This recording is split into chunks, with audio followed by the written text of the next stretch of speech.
If you want to get in contact with me, the best way to do it is on Instagram. If you just want to say what up, if you want to tell me you love my videos, you can tell me that you hate my videos, but the best way to do that is on Instagram. Peace, y'all. Johnny Fastlane here. So, DJ Premier and Rza battle on Instagram, and Lifetime releases the official trailer for the Salt and Pepper series. Plus, Pete Davidson does a song for Drake. Let's talk hip-hop. It's the 10 crack commandments, I grew up on the crime side, the New York Times side. South Royce 5'9", that's how it go.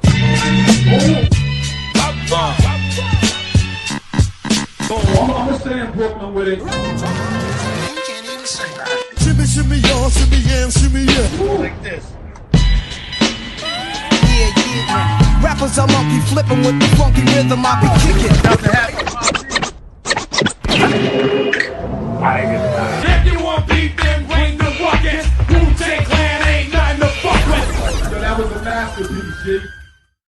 Alright, yo, this is crazy, right? So yesterday was the ultimate heavyweight battle between producers, right? So we got DJ Premier, who is a crazy ass, dope ass producer, and Rza, who is also a crazy ass, dope ass producer, and both of these niggas are legendary, right? And maybe the only other battle I would have liked to seen was I don't know, Pete Rock versus Kanye West or something, right? But anyway, we talking Premier and Rza, right? And this was crazy. So a lot of predictions before this happened was saying that, Premier was gonna win because he has so many classics. He has songs with Nas. He has, songs with Biggie, the 10 Crack Commandments, you know what I'm saying? All of that, right? And a lot of people were saying Rza has a lot of dope production, and he is dope because he basically built a sound around a whole group, but a lot of this stuff is Wu-Tang specific. So while they were saying, yeah, he has classics, Premier probably will win because he was that go-to guy as far as production goes, whether it was Nas, whether it was Jay-Z, whoever it was. I mean, DJ Premier played a unreleased Scarface song, right?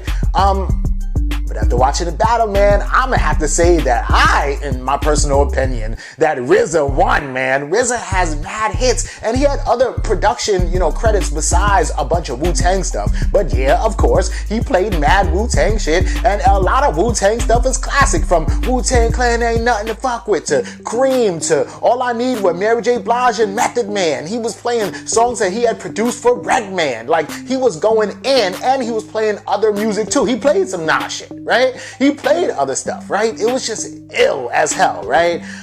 So, everybody was in the comments, Fat Joe was in the comments, Papoose was in the comments, Ebro, Swiss Beats was in the comments, and everything went crazy, right? Of course, this was presented by Swiss Beats, and I guess Swiss Beats started this thing called Versus, right? V-U-R-S-U, or V-U-R-Z-U-Z, right? Where he's contracting other producers to do battles underneath his platform, right? The whole thing was fire. I'm sure that he's probably paying DJ Premier and paying Rza and paying whoever else does it with him. But it's really Swiss Beats and Timbaland's thing, that the business venture that they're doing together in wake of coronavirus, which is ill, right? But anyway, yo, check it out. The whole battle is maybe an hour and a half, 2 hours long. It's on YouTube now. There's clips of it on my Instagram, but let me know who y'all think won. Salt and Pepper's here, and we're in effect. So that was a clip of a trailer for the new limited series for Salt and Pepper, right? And it basically is just called The Salt and Pepper Story, right? And y'all know how Lifetime does. They'll have a limited series or whatever like that, where they'll have 5 episodes or something or whatever, right? So with this, is going to be 3 episodes, 1 hour long each. So basically 3 hours of Salt and Pepper content, which just shows their rise to fame and stardom, and basically shows the first female rap group ever winning a Grammy, right? So all of this was cool, and I saw the trailer, and I thought that the trailer was fine, right? They premiered it yesterday during, I think, the Clark Sisters or something on Lifetime, and I thought the trailer was pretty dope, right? But I'm not the only person in the world, because there are other people who were really disappointed and appalled by this trailer, right? And I'm just trying to figure out why. So this woman, Cheryl James, is an actress. She plays Salt, right?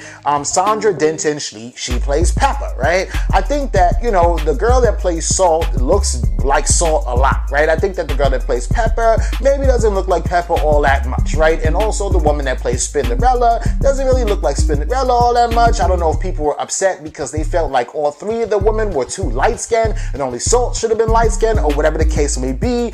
But Twitter blew up after the premiere yesterday, right? So somebody goes, why does this Salt and Pepper movie look broke, right? Somebody else says, they was better off getting Key Lolo and Laquita to play Salt and Pepper in the biopic, right? Somebody else said, them girls look nothing like Salt and Pepper. Who casted this, right? Somebody else was like, Lord, I see Wendy Williams is back to producing because Salt and Pepper looks like a hot ass mess, right? And on and on and on and on, right? Of course, there were people that feel like me who were like, yo, I can't wait for the Salt and Pepper biopic. This is gonna be dope. This is gonna be fire. I want to see this. They got all the music in it. But you know, other than that, most people on Twitter were like just shitting all over it, right? And I don't know why, man. Colorism, is it because maybe it's from Lifetime and not BET? Like, I don't know. But I guess we will have to wait and see. I mean, they're shitting on the biopic or the bio series before it even comes out, just based on the trailer, right? So we're gonna have to wait and see what the damn, you know, content really is, right? Before we can judge the shit. Then I'll come back and be like, yo, it was trash or nah. But I can't judge it off of a trailer just because you think that these women don't look like the real Salt, Pepper, and Spinderella, right? I mean, like, yo, come on, son. Anyway, let me know what y'all think about this in the comments. This is a Drake song. I miss my ex. This is a Drake song. #1 on the Billboard. #1 on the Billboard. This is Alright, Joe, so Pete Davidson, right? You know, the dude from Saturday Night Live, you know, did a whole skit about Drake last night, right? So, alright, Saturday Night Live, you know, it's literally live, right? And everybody in New York, we can't really go outside unless you're an essential worker. And I guess if you're an actor or an actress on Saturday Night Live, you're not an essential worker. So everybody from Saturday Night Live is at home doing like their part of the show and then sending it in, I guess, to the producers or whatever, right? So Pete Davidson is in like Staten Island, like at his mom's crib, right? In the basement, and basically does a parody of Drake's Tootsie Slide, right? And y'all know Drake is all in the video, walking around his house with a face mask on, just dancing, doing a Tootsie Slide, talking about he gonna slide on niggas, right? And he's just walking around his mansion, and there's like 1 or 2 other people randomly in there, and that's it, right? So Pete Davidson was in his mom's basement, walking around, doing this Tootsie Slide, and all that stuff like that. It was just funny as hell, right? So he's like, this is a Drake song. I miss my ex. This is a Drake song. You know, just like really stereotypical like Drake stuff, right? He's like, I want to see you now, but I'm in New York and you in Cal, you know, which is funny as hell because Drake is always talking about, yo, when I come back to Canada, I'ma see you. I'm overseas right now. Yo, I'm in California and you in Louisiana. Like Drake is always talking about the distance between him and some like random girl that he used to hook up with that he's like reminiscing about tonight, right? Then he calls her voicemail and it goes straight to voicemail. He just wonders if she's laying with the nigga. Like, you know what I'm saying? So it was just all funny as hell the way that Pete Davidson kind of broke it down. He was like, yeah, I'm just walking around the house, you know, wearing watches and chains and stuff. Like, I don't know what to do. He had on like a puffy ass North Face jacket, which is funny as hell because y'all know Drake always be wearing like his North Faces and shit in the videos.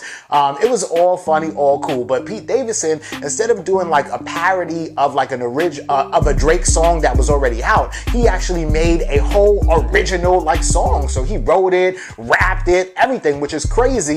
And apparently, I guess the video was directed by his mom's because, you know, I mean, he was at his mom's house in the basement, right?